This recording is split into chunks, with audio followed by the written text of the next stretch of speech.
Hello বন্ধুরা, তোমরা সবাই কেমন আছো? আজ দীপাবলি, তাই কাল সন্ধ্যেবেলা আমরা সবাই মিলে বরণডালা সাজিয়ে নিয়েছিলাম। আর সকালটা না হতে হতেই আমরা চলে গিয়েছিলাম জলসইতে।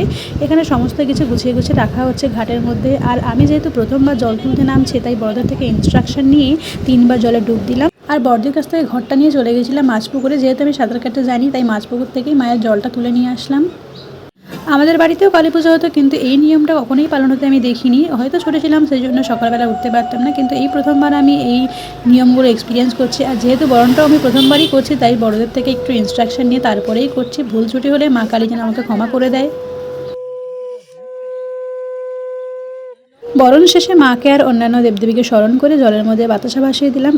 আমার চ্যানেলে এই ভিডিওগুলো তোমাদের ভালো লাগলে অবশ্যই চ্যানেলকে সাবস্ক্রাইব করে দিও, আর ভিডিওটাকে লাইক করে পাশে থেকো। সবাইকে দীপাবলির অনেক অনেক শুভেচ্ছা, ভালোবাসা। সবাই সাবধানে দীপাবলি কাটিও। সবশেষে আমরা শিউলি ফুল কুড়িয়ে বাড়ি চলে আসলাম। দেখা হবে নেক্সট মিনি ব্লগে।